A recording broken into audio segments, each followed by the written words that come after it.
శుభోదయం మిత్రులారా, వార్తా కథనాలపై విశ్లేషణ కార్యక్రమం టీజీటీవీ మార్నింగ్ న్యూస్ కు స్వాగతం. నేను మీ జర్నలిస్ట్ సత్య. ముందుగా వార్తల్లోని ప్రధాన అంశాలను కనుక పరిశీలించినట్టయితే, నిరుద్యోగి ఏదైతే ఖమ్మం జిల్లాకు సంబంధించిన ఒక నిరుద్యోగి మరి ఇక్కడ ఆత్మహత్య యత్నం చేస్తూ ఆయన పెట్టినటువంటి ఏదైతే సూసైడ్ నోట్ ఉన్నదో అది ఖచ్చితంగా ఒక నిరుద్యోగి మీ మీద విడుదల చేసిన ఛార్జ్ షీటు అని చెప్పి నిన్నటి రోజున మరి ఇక్కడ కేటీఆర్ గారు ఖచ్చితంగా దాన్ని ప్రస్తావిస్తూ మరి ప్రభుత్వాన్ని హెచ్చరించడం జరిగింది.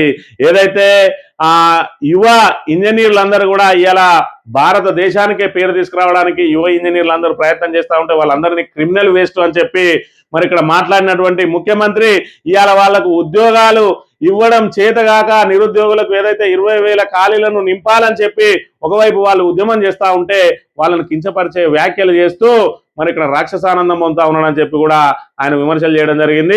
మరోవైపు చూసుకున్నట్టయితే అంగన్వాడీ పోస్టులకు ఏదైతే ఇంటర్వ్యూల పేరుతోటి 10 మార్కులు కేటాయించిండ్రో ఖచ్చితంగా అమ్మకానికి అంగన్వాడీ పోస్టులు అని చెప్పి ఇప్పటికే పెద్ద ఎత్తున ప్రచారం అవుతా ఉంటే మరోవైపు బేరసారాలు చేస్తా ఉన్నారు కాంగ్రెస్ కింది స్థాయి నాయకులు అని చెప్పి పెద్ద ఎత్తున విమర్శలు వెలువడతా ఉన్నాయి.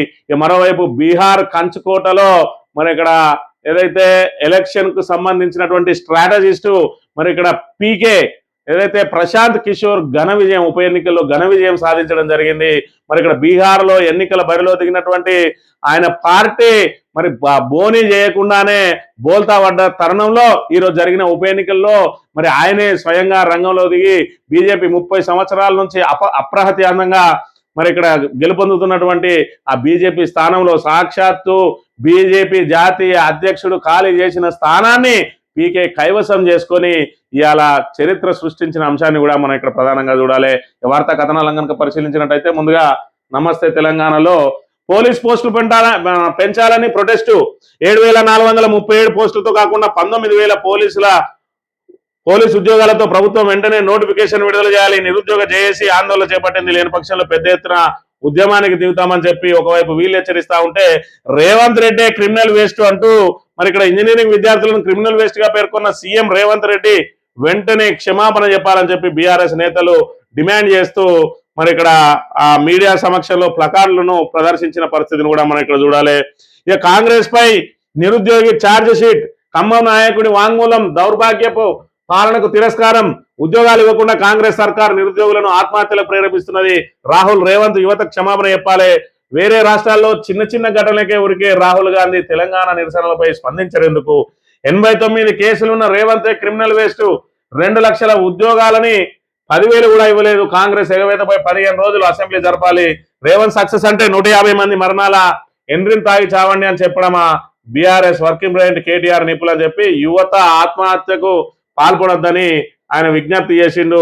మరి ఇక్కడ చూసుకున్నట్టయితే కాంగ్రెస్ పై నిరుద్యోగి ఛార్జ్ షీట్ అంటే ఏం ఛార్జ్ షీట్ అంటే మరి ఇక్కడ ఖమ్మం జిల్లాకు సంబంధించిన ఒక నిరుద్యోగి ఆత్మహత్య ప్రయత్నం చేస్తూ ఆయన ఒక సూసైడ్ నోట్ ను వాళ్ళ గ్రూప్ లో పెట్టిండు.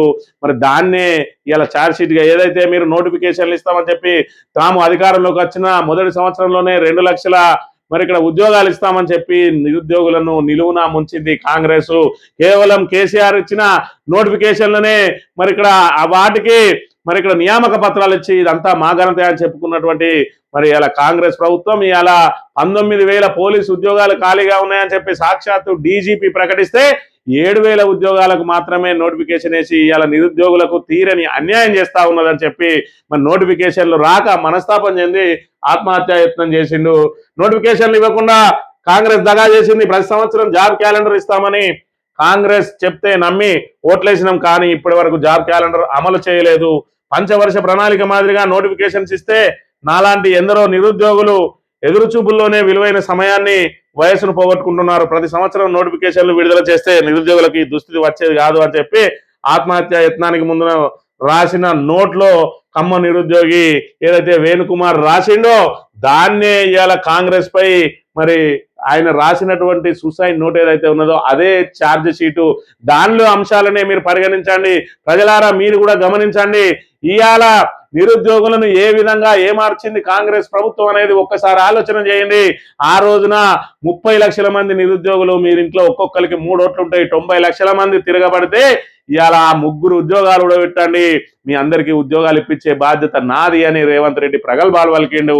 ఇవాళ నిరుద్యోగులను అంతే ఇస్తాం, 7,000 ఇస్తాం, మీరు ఏం చేస్తారో చేసుకొని ఎండ్రిని దాగి బాయిలో దూకుని అని చెప్పి మాట్లాడుతూ ఉన్నాడు. అని అంటే ఇవాళ ఏరు దాటేదాకా మన ఓడ దాటేదాకా ఓడమల్లన్న, ఓడ దాటినాక బోడమల్లన్న అన్నట్టు ఇవాళ ఎన్నికల సమయంలో ఒక్కొక్కరిని ఒక్కొక్క రకంగా వంచిన కాంగ్రెస్ ఇవాళ ఏ విధంగా వాళ్ళను ఆ రోజున వాళ్ళకి ఏ విధమైన హామీలు ఇచ్చింది, ఇవాళ ఏ విధంగా వాళ్ళను మరి కరివేపాకులాగా తీసేస్తా ఉన్నదో ఒకసారి ఆలోచన చేయాలి. బీహార్లో బీజేపీ కంచుకోట బద్దలు, 3 దశాబ్దాలుగా ఓటమెరగిన చోట ఘోర పరాజయం. బీజేపీ అధ్యక్షుడు నితిన్ నబీన్ కు దిమ్మదిరిగే షాక్. బాంకీపూర్ ఉప ఎన్నికలో ప్రశాంత్ కిషోర్ గెలుపు, 19,000 పైచిలకు మెజార్టీతో ఘన విజయం. 3 చోట్ల బైపోల్, బీజేపీకి దక్కింది ఒకటే. మధ్యప్రదేశ్ దతియాలోను కమలం పరాజయం. గుజరాత్ మంజల్పూర్ లో పడిపోయిన మెజార్టీ. జంజీ నిరసనల ప్రభావం అంటున్న విశ్లేషకులు. మొత్తం 3 రాష్ట్రాల్లో ఉప ఎన్నికలు జరిగితే ఒక్క చోట మాత్రమే బీజేపీ, అక్కడ కూడా మరి ఇక్కడ గుజరాత్ లో ఏదైతే వాళ్ళ సిట్టింగ్ స్థానంలో అందులో కూడా మెజార్టీ పడిపోయిందట. బీహార్ అయితే కంచుకోట. నితిన్ నబీన్ ఏదైతే ఉన్నాడో ఇప్పుడు మరి ఇక్కడ బీజేపీ జాతీయ అధ్యక్షునిగా ఎన్నికైనటువంటి నితిన్ నబీన్ అక్కడ ఎమ్మెల్యేగా ఉండే, మరి ఆయన కంటే ముందు ఆయన తండ్రి కూడా అక్కడ ఎమ్మెల్యేగా చేసిండు. అది ఆయన కంచుకోట. ఆయన మరణం తర్వాత ఈయన మరి రంగంలో దిగి ఈయన కూడా మరి 30 ఏళ్ల నుంచి బీజేపీ కంచుకోటగా ఉన్నటువంటి మరి ఆ ఒక్క నియోజకవర్గం బాంకీపూర్ నియోజకవర్గం నుంచి ఈయన ఏదైతే బీజేపీ జాతీయ అధ్యక్షుడు అయినో ఈయన రాజ్యసభకు నామినేట్ చేయడం మూలంగా ఆయన మరి ఆ స్థానాన్ని ఖాళీ చేసిండు. ఆ స్థానాన్ని ఖాళీ చేసిన స్థానంలో ఇవాళ మరి ఇక్కడ ప్రశాంత్ కిషోర్ ఏదైతే ఎన్నికల వ్యూహకర్త అయినటువంటి ప్రశాంత్ కిషోర్ పాగా వేసిండు. మరి దీన్ని చూసుకున్నట్టయితే బీజేపీ తిరోగమనంలో పోతుందా, లేదంటే జంజీ ఉద్యమం ఇవాళ అక్కడ ప్రభావం చూపిందా? మొత్తంగా ప్రశాంత్ కిషోర్ పార్టీ పెట్టి మరి ఆ పార్టీ ఏదైతే బోనీ తెరవక ముందే మూత పడుతుంది అనుకున్న తరుణంలో ఉప ఎన్నిక ద్వారా దానికి ఊపిరి పోసిండు అని చెప్పి చెప్పక తప్పదు. అంగన్వాడీ పోస్టులు అమ్మకానికి మెరిట్ కోతా ఇంటర్వ్యూ పేరుతో వాటా. పైరవీలకు తలుపులు తెరిచిన ప్రభుత్వ నిర్ణయం. ఒక్కో టీచర్ పోస్టుకు 2 లక్షల దాకా బేరం. గతంలో లేని ఇంటర్వ్యూ మార్కులు తెరపైకి. ఇంటర్వ్యూకి 10 మార్కులు కేటాయించిన సర్కార్. అదే విధానంపై పలు జిల్లాల్లో నోటిఫికేషన్లు జారీ. కాంగ్రెస్ నేతలకు లబ్ధి కలిగించేందుకేనని ప్రచారం. ఇప్పటికే బేరసారాల్లో అధికార పార్టీ నాయకులు తాము చెప్పిన వాళ్ళకే పోస్టులు వస్తాయని ప్రచారం. అంగన్వాడీ హెల్పర్ పోస్టులకు కూడా 1 లక్ష దాకా వసూలట. అంగన్వాడీ పోస్టులు అమ్మకానికి అని ఎందుకు అంటా ఉన్నారు అని అంటే ఇవాళ మెరిట్ సిస్టమ్ ద్వారా మరి ఒకవేళ ఆ అంగన్వాడీ పోస్టులు కనుక నింపినట్టు అయి ఉంటాయి, అవి పారదర్శకంగా ఉంటాయి. ఇవాళ 10th మార్కులను కానీ వాళ్ళ వయో పరిమితిని కానీ చూసుకుంటూ మరి ఏదైతే అంగన్వాడీ పోస్టులను నియమించేది. ఇవాళ చూసుకున్నట్టయితే మరి ఏ విధంగా మార్కులు అనేటివి పెట్టిండ్రు, దానికి ఇంటర్వ్యూ మార్కులని 10 మార్కులు ఏదైతే పెట్టిండ్రో గతంలో చూసినాం.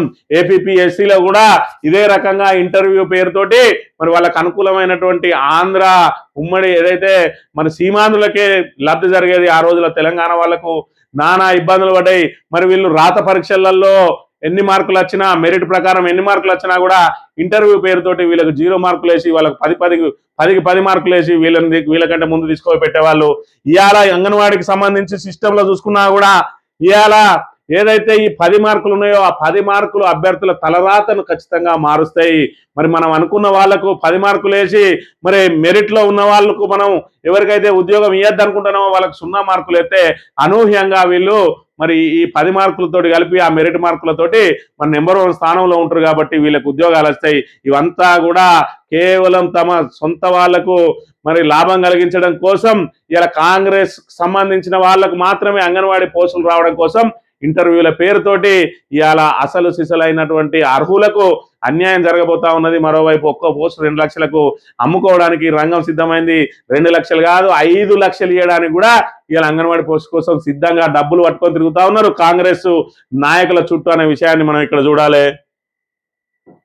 పేదల ఇళ్లపైకి బుల్డోజర్ పాలనను అన్ని వైపుల నుంచి నిరసన వ్యక్తం అవుతున్నా కాంగ్రెస్ ప్రభుత్వం వెనక్కి తగ్గేలా కనిపించడం లేదు. పేదలపై విరుచుకుపడడంతో తాము హైడ్రాకేమీ తీసుకోలేదని రెవెన్యూ అధికారులు నిరూపిస్తున్నారు.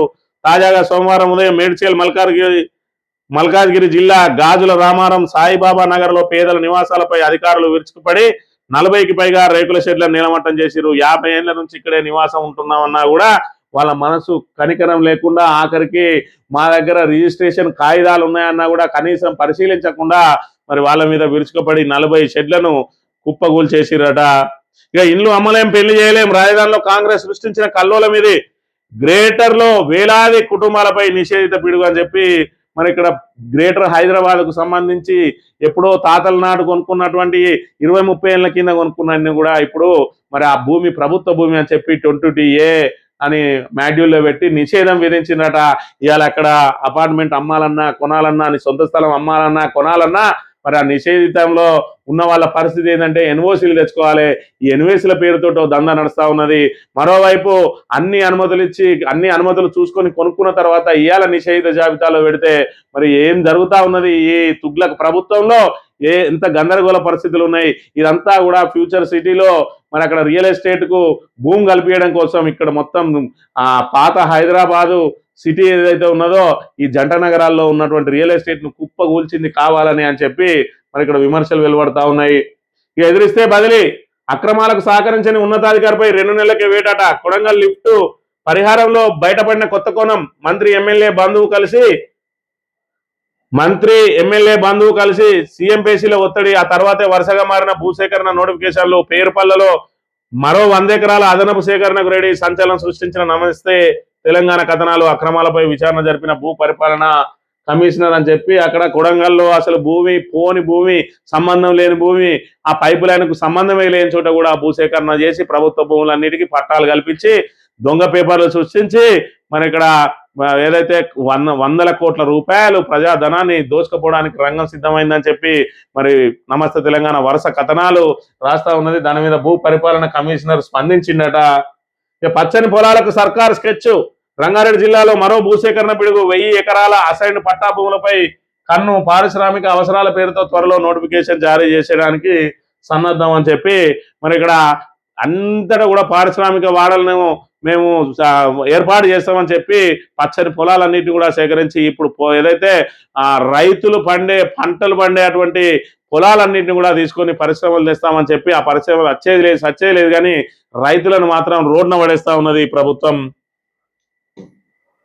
అద్దంకి దయాకర్ కు, రామ్మోహన్ కు, హరీష్ రావు లీగల్ నోటీసులు, క్షుద్ర పూజల వ్యాఖ్యలపై తీవ్ర ఆగ్రహం, క్షమాపణ చెప్పకుంటే క్రిమినల్ కేసు పెడతారన్న హెచ్చరిక, ప్రభుత్వాన్ని ప్రశ్నిస్తున్నందుకే వ్యక్తిత్వ హరణం అని చెప్పి మరి ఇక్కడ అద్దంకి దయాకర్ ఎమ్మెల్సీ, ఆ తర్వాత సామ రామ్మోహన్ రెడ్డి అని చెప్పి మీడియా సెల్ కన్వీనర్ చైర్మన్ అట, ఆయన ఏమంటాడు అని అంటే ఇక్కడ కాంగ్రెస్ ప్రభుత్వంలో ఎవరికి ప్రజలకు మంచి జరగద్దని చెప్పి క్షుద్ర పూజలు చేస్తాను అని చెప్పి మాట్లాడతారు.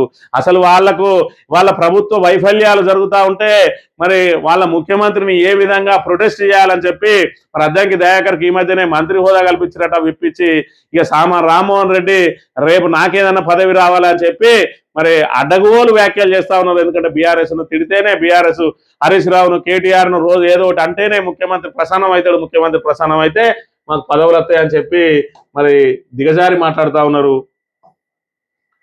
ఇక సాక్షి దినపత్రిక విషయానికి వస్తే హైడ్రా భూములు అమ్మేద్దాం, 2665 ఎకరాలు హైడ్రా స్వాధీనం చేసుకున్న ప్రభుత్వ భూములు 60 నుంచి 90 వేల కోట్లు వచ్చే అవకాశం, ఆర్థిక వనరుల సమీకరణకు కేబినెట్ సబ్ కమిటీ నిర్ణయం అట.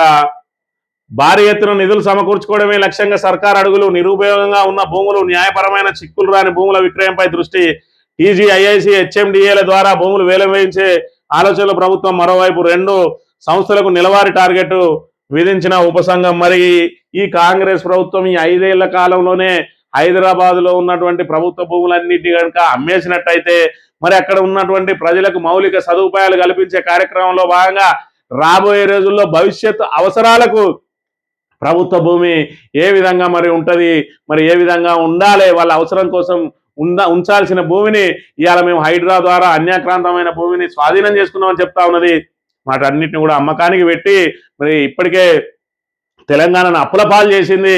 మరి నిత్యం 10,000 కోట్ల నుంచి 16,000 కోట్ల వరకు ప్రతి నెల అప్పులు చేసుకుంటూ ఇవాళ తెలంగాణను ఆర్థిక మాంద్యానికి గురి చేసింది, అధపాతాళానికి గురి చేస్తూ ఇవాళ ఉన్న భూములన్నిటిని కూడా అమ్మేసి పూర్తి స్థాయిలో ఏదైతే రాబోయే రోజులలో ఎలక్షన్లకు ముందు మరి ఇక్కడ ఓటర్లను మభ్యపెట్టడానికి ప్రభుత్వ ధనాన్ని వినియోగించడానికి మరి వీటన్నిటిని కూడా డబ్బులను సేకరించి మరి ఆ మహిళలకు 2500 పేరుతోటి 2 నెలలు 3 నెలలు వేసి వాళ్ళని మభ్యపెట్టడానికి, అదే విధంగా లాస్ట్ 2-3 నెలల ముందు పెన్షన్లు పెంచి లాస్ట్ 2-3 నెలల ముందు 100 మందికో 200 మందికో మరి ఇక్కడ కళ్యాణ లక్ష్మికి అదనంగా తులం బంగారం అని చెప్పి ఇచ్చి ఇక ఇప్పటి నుంచి అంతా సెటరైట్ అయింది, ఇక మేము మమ్మల్ని గెలిపింది, ఇక ఇదే కొనసాగిస్తామని చెప్పి మరోసారి మరి ఇక్కడ ప్రజలను బురిడి కొట్టియడానికి ఇక్కడ నిధుల సేకరణకు ఇప్పటి నుంచే ప్రయత్నాలు సాగిస్తున్నట్టుగా మనం ఇక్కడ గమనించవచ్చు. ఈ ఆగ నినాదాలు కొనసాగిన వాయిదాలు, అమిత్ షా సభకు రావాలంటూ విపక్షాల పట్టుబట. మరి అమిత్ షా ఎందుకు రావడం లేదో ఒకసారి చూడాలి. అయ్యా రేవంత్ రెడ్డి క్రిమినల్ వేస్ట్, అలాంటి వ్యక్తిని సీఎం చేయడమే కాంగ్రెస్ చేసిన అసలు సిసలైనటువంటి క్రిమినల్ వేస్ట్ అని కేటీఆర్ గారు తీవ్రంగా మాట్లాడడం జరిగింది. ఇక నిన్నటి రోజున ఆదిలాబాద్ కు సంబంధించిన ఒక ఎమ్మెల్యే తాజాగా ఎన్నికైన ఒకటేసారి ప్రప్రథమంగా ఎన్నికైనటువంటి ఎమ్మెల్యే మరి ఈ 3 సంవత్సరాల కాలంలో 470 కోట్ల రూపాయలు ఏదైతే ఆస్తులు అమ్మకానికి ఉన్నటువంటి వాటిని మరి వాటన్నిటిని తాకట్టు నుంచి విడిపించిండు అంటే ఇది ఏం మాయ చేసిండో మరి దీని మీద విచారణ జరిపే దమ్ముందా అని చెప్పి నిన్నటి రోజున మరి ఇక్కడ బీజేపీ శాసనసభాపక్ష నేత మహేష్ రెడ్డి ఇక్కడ మాట్లాడిన అంశాన్ని కూడా మనం ఇక్కడ మహేశ్వర్ రెడ్డి మాట్లాడిన అంశాన్ని చూడవచ్చు. సర్కారుకు ధైర్యం ఉంటే ఎమ్మెల్యే పేరు బయట పెట్టాలి. ఓ ఎమ్మెల్యే ఏడాదిలోనే వేల మాసం 470 కోట్లు కట్టి ఎట్లా విడిపించిండు, కాంగ్రెస్ ఎమ్మెల్యేలు మనీ లూటింగ్ ఏజెంట్గా మారిండ్రు అని చెప్పి మరి ఇక్కడ నిన్న రోజున ఆయన మీడియా తోటి చిట్ చాట్ లో మాట్లాడిన మాటలను చూడవచ్చు. ఇక మళ్ళీ బ్లాక్ లెవెల్ గ్రామీణ పరిపాలనట, ఎంపీడీఓల ద్వారా అన్ని శాఖల కార్యక్రమాల పురోగతి పర్యవేక్షణకు తాజాగా సీఎం ఆదేశాలు. టీచర్లు ఇతర వ్యవస్థలు వారికే రిపోర్ట్ చేసేలా చర్యలు చేపట్టనున్న ప్రభుత్వం. 1985కు ముందు ఉమ్మడి ఏపీలోనూ బీడీఓ వ్యవస్థ ద్వారానే అన్ని పనుల నిర్వహణ, మెజార్టీ రాష్ట్రాల్లో బ్లాక్ డెవలప్మెంట్ వ్యవస్థ ద్వారానే అభివృద్ధి కార్యక్రమాలు. గతంలో 2-3 మండలాలకు ఇన్ఛార్జిగా బ్లాక్ డెవలప్మెంట్ ఆఫీసర్లు. మళ్ళీ తెలంగాణలో ఆ వ్యవస్థ అమలు సాధ్యాసాధ్యాలపై అధికారుల్లో సందేహాలని చెప్పి మన ఇక్కడ టీచర్లు అంటే ఏ శాఖకు ఆ శాఖకు సంబంధించిన వాళ్ళు కాకుండా దీనంతా కూడా బ్లాక్ల వారిగా చేసి ఆ బ్లాక్ అధికారి ద్వారానే అన్ని శాఖలను దానికి కిందికి తీసుకొస్తామని చెప్పి మళ్ళీ ఏదో కొత్త వేషం వేస్తా ఉన్నాడని చెప్పి చెప్తా ఉన్న పరిస్థితి. కాళేశ్వరంపై కమిటీ అట. కాళేశ్వరం ప్రాజెక్టులోని బరాజులలో ఏర్పడిన వివిధ సమస్యలను పరిష్కరించి వాటి పునరుద్ధరణకు తీసుకోవాల్సిన చర్యలను పర్యవేక్షించేందుకు ఎన్డీసీఏ సభ్యుడి నేతృత్వంలో ఉన్నత స్థాయి సాంకేతిక పర్యవేక్షణ కమిటీ ఏర్పాటైంది. 3 ఏళ్ల నుంచి తాత్సారం చేస్తూనే ఉన్నారు. అది ఏమి లేదు, 7వ బ్లాక్ లో సాంకేతిక సమస్యలు ఉన్నాయి. ఆ 7వ బ్లాక్ ను పూర్తిగా దాన్ని డిస్మాంటిల్ చేసి అక్కడ 7వ బ్లాక్ ను కొత్తగా నిర్మాణం చేసి దాని వినియోగంలోకి తీసుకొని రావాలంటే అన్నారం కూడా కూలుతుంది, సుందిళ్ళ కూడా కూలుతుంది అని చెప్పి మరి లేనిపోని అభాండాలన్నీ వేసి ఇవాళ గోదావరి నీటిని పుష్కలంగా వస్తున్నటువంటి ఆ నీటినన్నింటినీ కూడా కిందికి వదిలేసి మళ్ళా గోదావరిని ఎడారిగా మార్చడానికి మరి ఇక్కడ కేవలం బీఆర్ఎస్ ను బదనాం చేసే కార్యక్రమంలో భాగంగా ఇంకా కుట్రలు వన్నుతూనే ఉన్నది కాంగ్రెస్ పార్టీ. రికార్డు చీర 5.5 మీటర్ల పొడవు, 45 ఇంచుల వెడల్పు, 175 గ్రాముల బరువు, మొత్తంగా 10,500 అడ్డం పోగులు, 1,500 నిలువు పోగులతోటి సాంప్రదాయ చేనేత మగ్గంపై 2 గంటల 50 నిమిషాలలో అగ్గిపెట్టెలో పట్టేటువంటి చీరను తయారు చేసి రికార్డు సృష్టించింది అని చెప్పి ఇక్కడ ప్రధానంగా వార్తను ప్రచురించింది. ఆంధ్రజ్యోతి పరంగా చూసుకున్నట్టయితే నా స్కాలర్షిప్ వివరాలు వెల్లడిస్తా, మోడీ తన డిగ్రీ బయట పెడతాడా, ప్రధాని మోడీకి అభిజిత్ దీప్కే సవాలు అని చెప్పి ఆఖరికి చిన్న పోరాటాలను కూడా మరి ఇక్కడ ప్రధానమంత్రి మీదకి వదులుతా ఉన్నది ఇవాళ మీడియా. మరి ఈ రకంగా ఉన్నది ఇవాళ అంటే భారతదేశంలో ఉన్నటువంటి రాజకీయ నాయకులను ఎవరు పడితే వాళ్ళు మాట్లాడే కాడికి వచ్చిందని చెప్పక తప్పదు.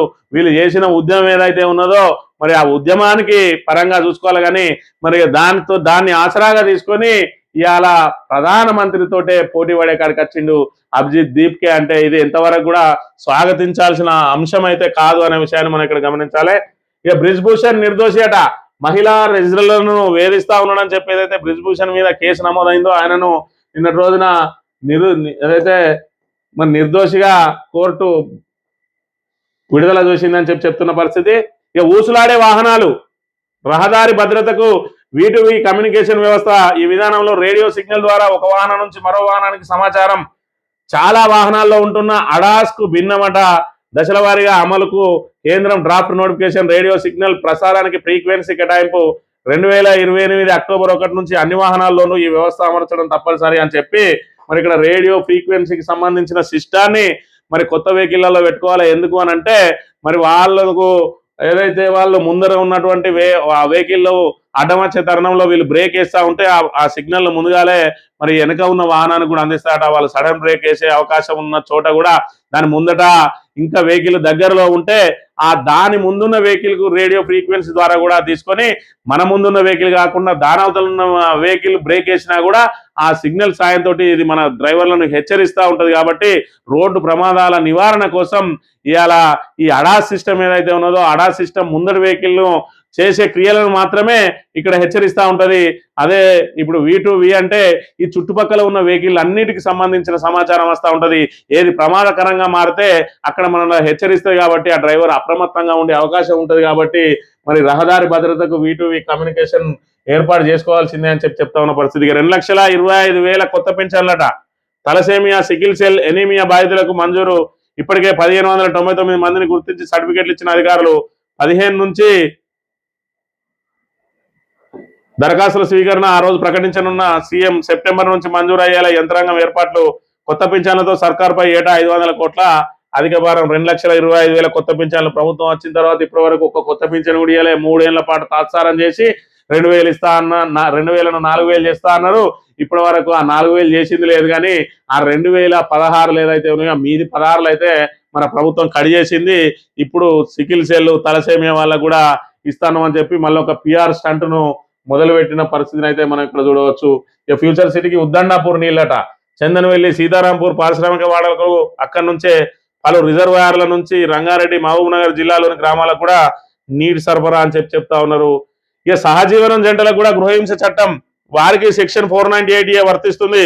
మహిళలపై హింసకు పాల్పడిన పురుషుడిని విచారించవచ్చు సుప్రీంకోర్టు తీర్పు. ఈ మధ్య మరి ఇక్కడ పెళ్లిళ్ళు పేరంటాలు లేకుండా సహజీవనాలు పెరిగిపోయినాయి. ఆ సహజీవనం చేస్తున్నటువంటి వ్యక్తులలో కూడా మహిళలు వేధిస్తే మరి ఇక్కడ ఏదైతే ఆ గృహహింస చట్టాన్ని అమలు చేయవచ్చు అని చెప్పి సుప్రీంకోర్టు మరి రూలింగ్ ఇచ్చిన అంశాన్ని మనం చూడవచ్చు. ఇక విస్తరణ మంటలు. కర్ణాటకలో మంత్రివర్గ విస్తరణపై సీనియర్ల తీవ్ర అసంతృప్తి. పార్టీ సీఎం డీకేపై ఆగ్రహం. ఇండి ఎమ్మెల్యే రాజీనామా. మొత్తం 20 మందికి కాంగ్రెస్ అధిష్టానం గ్రీన్ సిగ్నల్. మహిళా మంత్రి ఎంపికపై మాజీ సీఎం సిద్ధు ఫైర్. వెంటనే జాబితా నుంచి తొలగించిన ముఖ్యమంత్రి. 19 మందికి తోటి ప్రమాణ స్వీకారం చేయించిండ్రు. మరి ఇక్కడ ఏదైతే ముఖ్యమంత్రి మార్పు జరిగిందో ఆ మార్పు జరిగిన తర్వాత మొదటిసారి విస్తరణ జరుగుతూ ఉన్నది. 20 మందికి అధిష్టానం గ్రీన్ సిగ్నల్ ఇస్తే అందులో ఒక మహిళా మంత్రి మీద ఆమెకి ఇయ్యద్దు అని చెప్పి మాజీ ముఖ్యమంత్రి సిద్ధరామయ్య ఫైర్ అయితే ఆమెను తప్పించినట్ట 19 మందితో చేస్తే ఇప్పటికే అలిగినటువంటి వాళ్ళు ఒకరి తర్వాత ఒకరు రాజీనామాలు చేస్తాను. ఇంకొక 10 మంది ఆ లైన్ లో ఉన్నారని చెప్పి కూడా మరి ఇక్కడ ఆరోపణలు వెలువడతా ఉన్నాయి. ఇక దొండపాడు లిఫ్ట్ పై ఏపీ అభ్యంతరాలు. పులిచింతల దిగువన ఎత్తిపోతల పథకం. 14,000 ఎకరాల ఆయకట్టు స్థిరీకరణ లక్ష్యం. వేగంగా సాగుతున్న పైప్ లైన్ నిర్మాణ పనులు. కృష్ణా బోర్డుకు లేఖ రాస్తామన్న విజయవాడ ఎస్సీ అట. పులిచింతల ప్రాజెక్టు దిగువన కృష్ణానదిపై తెలంగాణ ప్రభుత్వం చేపట్టిన రాజీవ్ గాంధీ లిఫ్ట్ ఇరిగేషన్ ప్రాజెక్టుపై ఏపీ ప్రభుత్వం అభ్యంతరం వ్యక్తం చేస్తుంది. రోజుకు 2,500 క్యూసెక్ల నీటిని తరలించే లక్ష్యంతో 2 రాష్ట్రాల సరిహద్దులో సూర్యాపేట జిల్లా చింతలపాల్ మండలం బుగ్గమాధారం, దొండపాడు గ్రామాల మధ్య 394 కోట్లతో చేపట్టిన ఈ పథకంతో నాగార్జున సాగర్ ఎడమ కాలువ ముత్యాల బ్రాంచ్ కింద 14,000 ఎకరాల ఆయకట్టును స్థిరీకరించాలనుకున్నది లక్ష్యంగా మనం ముందుకు సాగుతా ఉంటే ముక్తేశ్వరాపురం, గనవరం కెనాల్స్ లో నీటిని ఎత్తిపోయడం ద్వారా సాగర్ ఆయకట్టు పరిధిలో నీటి ఎద్దడిని తీర్చనున్నారు. మరి ఇక్కడ ఆంధ్ర నుంచి రాసిన వార్తను ఇక్కడ ప్రచురించింది. ఎందుకంటే తెలంగాణ ప్రభుత్వం రేవంత్ రెడ్డి నీళ్ళ కోసం చాలా చేస్తా ఉన్నాడు.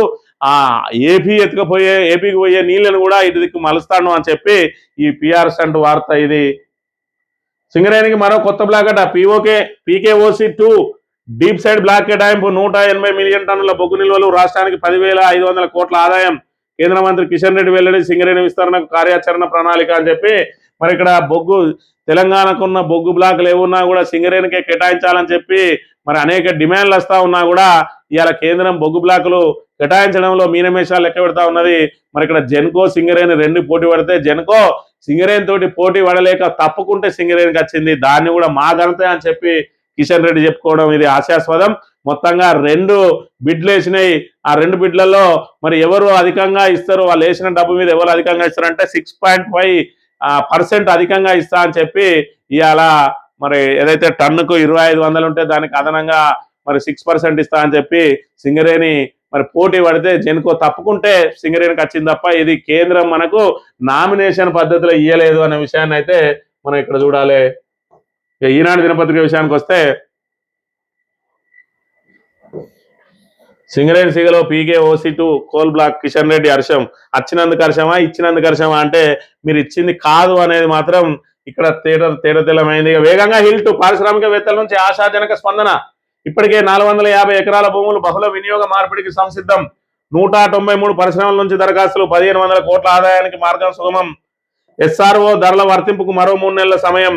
పరిశ్రమల తరలింపు గడువు పెంపు యోచన అట. మరి హిల్ట్ పేరుతోటి పెద్ద ఎత్తున మరి పరిశ్రమల భూములన్నింటినీ కూడా మరి అప్పనంగా వేరే వాళ్లకు అది కూడా ఏదైతే ఎస్ఆర్ రేట్లు సబ్ రిజిస్ట్రార్ రేట్లు అంటే మార్కెట్ విలువకు సంబంధం లేకుండా సబ్ రిజిస్ట్రార్లో 25% కడితేనే అప్పచెప్పే కార్యక్రమం ఏదైతే ఉన్నదో అది ఖచ్చితంగా మరి ఇక్కడ దానిలో అవినీతి చోటు చేసుకునే అవకాశం ఉన్నదని చెప్పి బీఆర్ఎస్ ఇప్పటికే తీవ్రంగా వ్యతిరేకిస్తా ఉన్నా కూడా ఏదో ప్రభుత్వ ఆదాయం రాబోతా ఉన్నదని చెప్పి ఆ 25% ఎస్ఆర్ రేట్లదే అంటే మార్కెట్ విలువ ₹1,00,00,000 ఉంటే ఎస్ఆర్ విలువ ₹1,00,000 ఉంటుంది. ఆ ₹1,00,000లో 25,000 కడితేనే మన ఖజానాకు ఏదో మొత్తం డబ్బులు వస్తాయని చెప్పి ప్రజలను మభ్యపెట్టే కార్యక్రమం చేస్తా ఉన్నది. మరి దీని మీద ఇప్పటికే బీఆర్ఎస్ తీవ్ర పోరాటం చేస్తా ఉన్నది. అయినప్పటికీ కూడా రేవంత్ రెడ్డి ఏం చేయాలనుకుంటే దాన్ని ముందుకే పోతా ఉన్నాడు. ప్రజా సమస్యలను పక్కకు పెట్టి మరి ఏ విధంగా ఇవాళ జేబులు నింపుకునే కార్యక్రమాన్ని మరి కాంగ్రెస్ ముందుకు తీసుకుపోతా ఉన్నది. మంత్రులు అదే పనిలో ఉన్నారు, ముఖ్య నేత అదే పనిలో ఉన్నారు. వాళ్ళ బంధుగానం అంతా కూడా ఇవాళ ప్రజా సమస్యల పరిష్కారం పని మరి పక్కన నెట్టేసి ఇవాళ స్వప్రయోజనాల కోసమే పనిచేస్తా ఉన్నారు అనేది మరి జగమెరిగిన సత్యం. మరి దీనికి ఖచ్చితంగా మరి రాబోయే రోజులలో కాంగ్రెస్ ను పూర్తి స్థాయిలో బొందబెడితేనే ఇవాళ తెలంగాణ బాగుపడుతుందనే విషయాన్ని ప్రతి ఒక్కరూ నిత్యం గుర్తు చేసుకోవాలని కోరుతూ ఇది ఈరోజు మార్నింగ్ న్యూస్ తెలియబడతాం. Thank you very much.